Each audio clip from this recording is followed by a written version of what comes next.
कशा आहात तुम्ही तर बराच असाल, मी पण बराच आहे. आज आपण आपला ब्लॉगिंग स्टँडचा यूज करत आहोत. बघू शकता आपला हा ब्लॉगिंग स्टँड आहे. याचा आज आपण यूज करून ब्लॉग वगैरे काढणार आहोत.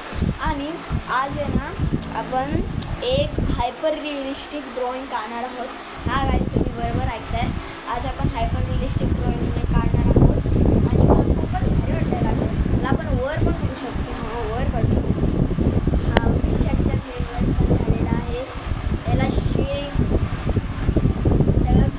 होऊ शकतो, बघू शकता तुम्ही असं दिसतंय हे. आणि आपलं सेटअप पण आपण रेडी करून ठेवलेला आहे. आता आपल्याला ड्रॉइंग काढायला घेणार आहे. कुठल्या हायपर रिअलिस्टिक काढायला ते बघा. एक पोरगी ओरडते आणि तिच्या डोळ्यातून रक्त निघतं. रक्त काय तर पेंट वगैरे असतं. ती वाली ड्रॉइंग आज आपण काढणार आहोत. चला फटाफट शीट काढूया आणि रीड मेथड करून आउटलाईन लगेच काढून तुम्हाला भेट. मी आउटलाईन तर कंप्लीट केलेली आहे. बघू शकतात आपली ही वाली आउटलाईन झालेली आहे. फक्त व्यवस्थित दिसत नाही तिचे दात, ते दात पण आपण कंप्लीट करू द्या. आणि ही वाली हायपर रिअलिस्टिक ड्रॉइंग खरंच खूप भारी असणार आहे. जे बेसिक आपण म्हणजे त्याची शेडिंग वगैरे आता करतो आहे मी. ते झाल्यावर मस्तपैकी आपण केस वगैरे करूया, कारण की सगळ्यात डिफिकल्ट पार्ट त्यांचा केसाचाच आहे. पहिलं आपण पूर्ण त्यांचं फेसचं नाही आणि ह्याचं त्यांचं इकडं पडलं आहे ना काय तर पेंट नाही तर रक्त, त्याचं करूया. चला लगेच करून घेऊया.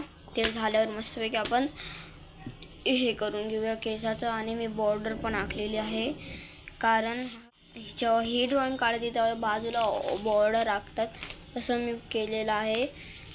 सो चला आता आपण आपली ड्रॉइंग कंप्लीट करूया. माझी आउटलाईन तर कंप्लीट झालेलीच. आता माझी हाफ शेडिंग झालेली आहे. अजून मला करायची आहे. बघू शकतात कशी आहे कमेंटमध्ये सांगा. पण अजून आहे ना ह्या साईडचं थोडं लाईटच आहे, ते थोडंसं डार्क करून टाकतो मी ह्या गेममध्ये एक चॅलेंज पण ठेवलं आहे गाईज. ह्या ड्रॉइंगमध्ये मी एक पण चारकोल पेन्सिल यूज नाही केली. बघा तुम्हाला खोटं वाटत असेल तर चारकोल पेन्सिल बघा ह्याच्या आत आहे. ही माझी ती आउटलाईनची पेन्सिल बघू शकतात, चारकोल पेन्सिल आत आहे. आणि ह्याच्यामध्ये मी बिलकुल पण चारकोल पेन्सिल नाही यूज केलं आहे. मी ह्याच्यामध्ये पण हे जे केलं ना डार्क त्याच्यामध्ये मी ही वाली पेन्सिल यूज केली आहे. आणि हे 2 पेन्सिल फॅबर कॅस्टलचे यूज केले ते हे करून. आणि हे पण केलं आहे मी, कारण की अरे उलटं केलं. हे ना लय मला हेल्प देऊ मला ही वाली ड्रॉइंग. जेव्हापासून मी हे वाला आठवड्यातून घेतलं ना, ज्या साईडला हायलाईट आहे त्या साईडला हे खूपच भारी यूज होतं. बघू शकतात किती काळं झालं आहे, कारण की हे मी ह्याच्यावरच यूज केलं. आणि आता माझं हे झालं आहे. आता मला ह्याचं नाकचं थोडं बघावं लागेल आणि जीभचं वगैरे तर झालं आहे. फक्त आता थोडं त्याची शेडिंग आहे ना त्या इम्प्रूव्ह करतो, कारण की आता कसं आहे कुठल्या बी ड्रॉइंग कोण पण काढतं ना तर हे देतं, रेटिंग करतात. म्हणून मी थोडंसं माझ्या ड्रॉइंगला चांगलं दाखवतो. मग त्याच्याने थोडं हे पण त्याच्याने माझा कॉन्टेंट पण बनून जाईल आणि माझी ड्रॉइंगचं इम्प्रूव्ह पण होईल. आणि आता माझ्या ड्रॉइंगचा खूपच तगडावाला इम्प्रूव्ह झालेला आहे. नाहीतर पहिले मी ना व्हिडिओवर बघून हे सगळे ड्रॉइंग्स करायचो. पहिले मी ग्रीड मेथड काढायला पण कंटाळायचो. कारण की मला पहिले खूपच बोरिंग वाटायचं ड्रॉइंग वगैरे. मी पहिले असं मस्तीमध्ये काढायला घेतले ड्रॉइंग. मस्तीमध्ये करायला गेलं तर हे तर माझं इमोशन झालं. हे तर मला खूपच आवडायला लागलं. म्हणून हे करतोय. आता हे झालं आपलं, तर हे त्याचं गळाचं करून घेऊ आणि त्यांच्या केसाचं. ते करायला खूपच टाईम द्यायला यार मला. आत्ताच दिसतं अजून माझं आउटलाईन पण नाही झालं ह्याचे. आणि बघू शकतात माझे हात. मला ब्लिडिंग स्टम घ्यावं लागेल. मी असं घिसतो ना ह्याच्यावर.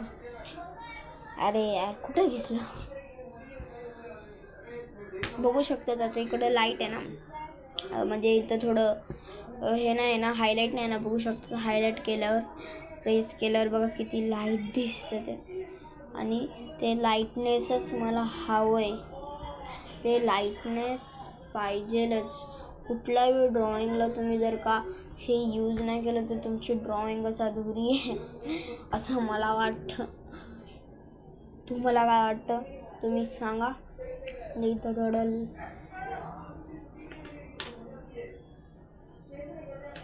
सो आता तर आपलं इतकी ड्रॉइंग कंप्लीट झालेली आहे. बिगिनरच्या हिसाबने मी खूपच चांगली ड्रॉइंग काढली असे मला वाटतं, कारण की मी बिगिनरच आहे. कारण की काय जण जे माझ्याहून पण बेकार ड्रॉइंग करतात तरी ते स्वतःला बिगिनर समजतात जसे माझ्या वर्गातले मुलं. म्हणजे आता काय बोलू शकतात. हे पण झाले, नाकाचं पण झालं. तर फक्त हे जिभेला थोडी ते डोट डोट डोट डोट डोट डोट डोट डोट डोट करावं लागेल. मग त्याच्याने ते थोडं भारी दिसेल. म्हणजे ह्या साईडून बघा दिसायला किती भारी दिसते ते. अरे यार, जेव्हा आपण ड्रॉइंग बनवतो ना आणि जेव्हा आपण उन्हाच्या समोर ठेवतो ना, बघू शकतात ते किती ते हे लाईटनेस होतं. बघू शकतात हे पेन्सिल आहे ना, फायबर कॅस्टिल ह्याच्यामुळे होतं. बघू शकतात हे ना फायबर कॅस्टिल ग्रॅफाईट पेन्सिलनी होतं. आता यार पण चारकोल पेन्सिल यूज नाही केली ना तर अशीच ड्रॉइंग निघणार. तर जर का चारकोल पेन्सिल मी यूज केली असती तर खूपच भारी ड्रॉइंग पडलं असतं. तर चला आपण खूपच गप्पा मारलेला आहे, पुढचं करायला घेऊया. जमलं तर आजच्याच ही ड्रॉइंग कंप्लीट करू, नाही तर हे ड्रॉइंगला आपण पेंडिंगला ठेवून उद्या करू. कारण की खूपच खतरनाक ह्याची डिटेलिंग्स आहे वगैरे वगैरे. तर लगेच सगळं करतो, जितकं होईल तितकं आज करतो आणि जितकं नाही होईल तितकं उद्या करतो किंवा करतो जेव्हा होईल तेव्हा. कारण की ही ड्रॉइंग एका दिवसात तर होणारी नाही मला वाटत नाही. तर आता आपण गळाचं करूया आणि केसाचं ट्राय करूया होतं आहे की नाही. गाईज माझी हायपर रिअलिस्टिक आता पण अर्धीच झाली आहे. त्याच्या गळ्याला शेडिंग दिली आणि त्यांची केसाचं मी अर्धं ट्राय केलं पण ते नाही दिसत आहे व्यवस्थित. राहून द्या, आपण अर्धी ड्रॉइंग नंतरला करूया. सो आपली हायपर रिअलिस्टिक ड्रॉइंग जी काय माहीत मला दिसत तर नाही. आपण जर का त्याला सो गाईज मला चारकोल तर यूज करावाच लागेल यार, की चारकोलशिवाय काय होत नाही. कारण चारकोलने आपण बॅकग्राऊंडला ब्लॅक कलर देऊ ना, मग ते भारी दिसणार. आणि आजसाठी फक्त एवढंच. नेक्स्ट व्हिडिओमध्ये ती वाली ड्रॉइंग आपण कंप्लीट करूया, कारण की ही वाली ड्रॉइंग कंप्लीट होणारी तर नाही आहे. कारण की हे करायलाच अर्धा 1 तास माझा गेलेला आहे. सो आजसाठी फक्त एवढंच. भेटूया नेक्स्ट व्लॉगला, नेक्स्ट व्हिडिओला. आजचा व्हिडिओ खूपच मोठा झालेला आहे की नाही माहिती. आजसाठी फक्त एवढंच. भेटूया नेक्स्ट व्हिडिओला. तर सर बाय.